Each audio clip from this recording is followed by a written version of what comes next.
Young India skill university ద్వారా పలు రంగాల్లో కోర్సులను దసరా పండుగ నుంచి ప్రారంభిస్తున్నట్లు సీఎస్ శాంతకుమారి తెలిపారు. ఈ యూనివర్సిటీలో మొత్తం 20 కోర్సులు ప్రవేశపెట్టాలని భావిస్తున్నామని, మొదటగా 6 కోర్సులతో యూనివర్సిటీని ప్రారంభిస్తామన్నారు. ఉద్యోగుల బదిలీ ప్రక్రియకు ఏపీ ప్రభుత్వం గ్రీన్ సిగ్నల్ ఇచ్చింది. బదిలీలకు సంబంధించి మార్గదర్శకాలు జారీ చేసింది. మొత్తం 12 శాఖల్లో బదిలీలకు ఆమోదం తెలిపింది.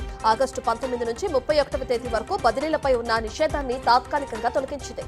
ఈ నెలాఖరులోగా బదిలీ ప్రక్రియ పూర్తి చేయాలని ఆదేశించింది.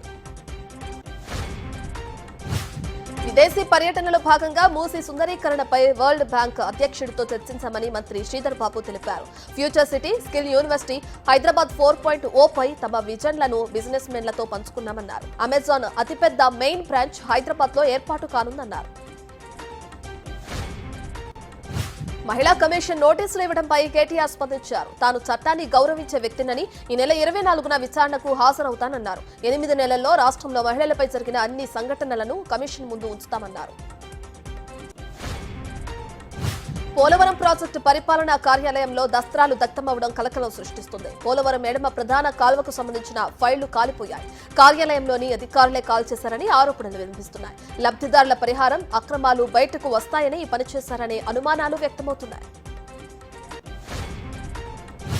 ఎమ్మెల్సీ దువ్వాడ ఫ్యామిలీ వ్యవహారంలో కొత్త ట్విస్ట్ నెలకొంది. శ్రీనివాస్ నివాసం బయట నిరసన చేపడుతున్న దువ్వాడ వాణికి పోలీసులు 41 నోటీసులు ఇచ్చారు. నోటీసులను నిరాకరించిన వాణి ముందుగా శ్రీను ఇచ్చిన తర్వాతే తనకు ఇవ్వాలని సూచించింది. ఇక పిల్లల కోసం శ్రీను తనతో కలిసి ఉండాలని వాణి కోరారు.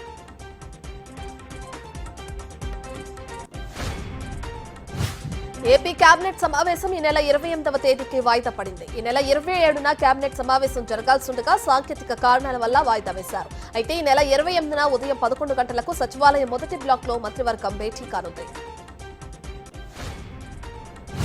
మాదాపూర్లోని మరో సాఫ్ట్వేర్ కంపెనీ బోర్డు తిప్పేసింది. అయ్యప్ప సొసైటీలో ఫ్రైడే ఆఫ్ కన్సల్టెన్సీ కంపెనీ దాదాపు 600 మంది నిరుద్యోగుల నుంచి 10 కోట్ల రూపాయలు వసూలు చేసింది. ఉద్యోగాలు ఇవ్వకుండా మోసం చేసింది. కార్యాలయానికి ఉన్నపళంగా తాళం వేయడంతో మోసపోయామని గ్రహించిన బాధితులు పోలీసులకు ఫిర్యాదు చేశారు.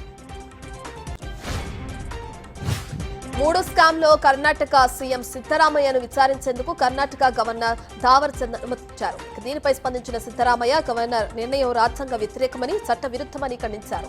రాజీనామా చేసేందుకు తానేమీ తప్పు చేయలేదన్నారు. కాసేపట్లో కేబినెట్ అత్యవసర భేటీ కానుంది.